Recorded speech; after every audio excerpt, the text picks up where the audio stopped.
Murder Punjab में, लेकिन gang war से दहलेगा हरियाणा। पंजाब हरियाणा में क्यों जारी किया गया गैंग वॉर का अलर्ट? जिसने कराई थी सिद्धू मूसेवाला की हत्या, उसकी मां और रिश्तेदार के कत्ल से पूरा हुआ बम्बीहा गैंग का बदला। नमस्कार, आप देख रहे हैं इंडिया की दहाड़। मैं हूं आपके साथ ओम पांडे।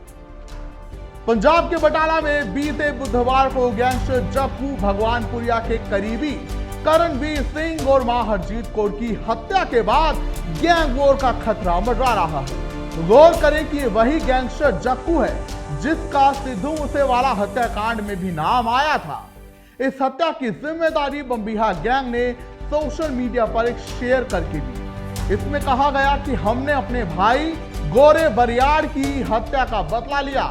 आगे से हमारा कोई भाई नाजायज मरता है तो वो भुगतान के लिए तैयार रहे। इसके बाद भगवानपुरिया गैंग की ओर से भी एक लंबी पोस्ट साझा की गई जिसमें मां की हत्या पर शोक जताया गया। साथ ही लिखा गया, अब हमें कोई गलत ना कहे क्योंकि अब हद पार हो चुकी है। वहीं इस पोस्ट के बाद बम्बीहा गैंग की ओर से एक और पोस्ट शेयर किया गया जिसमें जग्गू की मां की मौत पर शोक जताते हुए यह कहा गया कि यह बहुत गलत हुआ, आपसी रंजिश का दोष परिवार को देना ठीक है। हालांकि इन सभी पोस्ट की पुष्टि हम नहीं करते, लेकिन एक के बाद एक शेयर की गई पोस्ट के बाद पंजाब के साथ हरियाणा का प्रशासन भी अलर्ट पर है, क्योंकि मां की हत्या में बम्बीहा गैंग के दो हरियाणवी गैंगस्टर्स प्रभु दासूवाल और कौशल चौधरी का नाम भी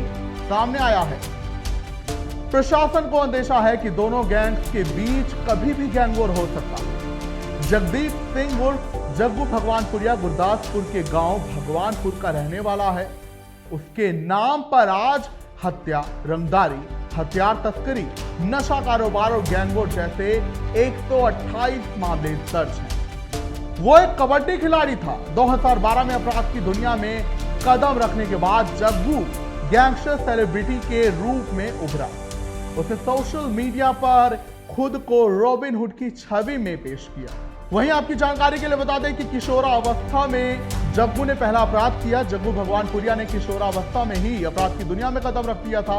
उसके खिलाफ पहला आपराधिक मामला नाबालिग अवस्था में ही दर्ज हो गया जब उसने एक स्थानीय विरोधी पर हमला किया।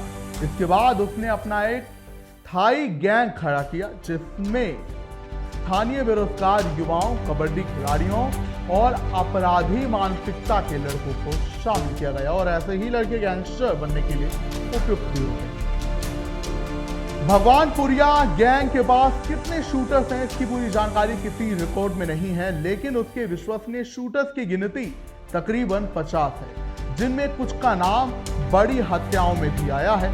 सिद्धू मूसेवाला हत्याकांड में शामिल कुछ शूटर्स का संबंध भगवानपुरिया गैंग से था, ये जांच में कहा गया। उनमें मनदीप सिंह उर्फ तूफान और मनप्रीत सिंह उर्फ मनीष शामिल। वहीं अमान उर्फ अंडा जर्मनी में बैठा है, जबकि संजू उर्फ साहिल बटाला जेल में बंद है। ये दोनों नाम बीते कुछ सालों में सामने आए हैं। वहीं आपको बता दें कि 29 मई 2022 को मशहूर पंजाबी गायक सिद्धू मूसेवाला की हत्या में जो है देश भर में सनसनी फैल गई थी। इस हत्याकांड की जांच में खुलासा हुआ कि लॉरेंस और गोल्डी बराड़ के साथ साथ भगवानपुरिया गैंग ने भी लॉजिस्टिक सपोर्ट प्रदान किया। जांच एजेंसी के अनुसार मूसेवाला की जासूसी, उसकी लोकेशन और मूवमेंट की जानकारी भगवानपुरिया गिरोह से जुड़े लोगों ने हमलावरों तक पहुंचाई। हालांकि जग्गू ने अदालत में इन आरोपों से जो है इनकार कर दिया, वो मुकर गया, लेकिन पुलिस रिकॉर्ड में उसके नाम की पुष्टि हुई है। वही वर्चस्व की लड़ाई में आ गई थी लॉरेंस और जग्गू के रिश्तों में खटास। आपकी जानकारी के लिए बता दें कि सिद्धू मूसेवाला हत्याकांड के बाद जग्गू भगवानपुरिया और लॉरेंस के बीच रिश्तों में दरार आ गई। दोनों पहले सहयोगी थे, लेकिन वारदात का श्रेय और वर्चस्व को लेकर मतभेद बढ़े दोनों में। इसी दौरान खडूर साहिब जेल में दोनों गैंग्स के बीच भीषण गैंग वॉर हुआ, जिसमें जग्गू गैंग के 2 साथियों की मौत हो गई थी और कई घायल हुए। इस हिंसक झड़प ने दोनों गुटों की दुश्मनी को और खुलकर सामने ला दिया। घटना के बाद जेलों में सुरक्षा कड़ी कर दी गई और दोनों गुटों के सदस्यों को अलग अलग जेलों में शिफ्ट कर दिया गया। बहरहाल लगातार इस हत्याकांड की जांच जारी है और बहुत दुखद भी है कि कैसे दो गैंग की जो दुश्मनी थी उसमें परिवार वालों को जो है मौत के घाट उतार दिया गया।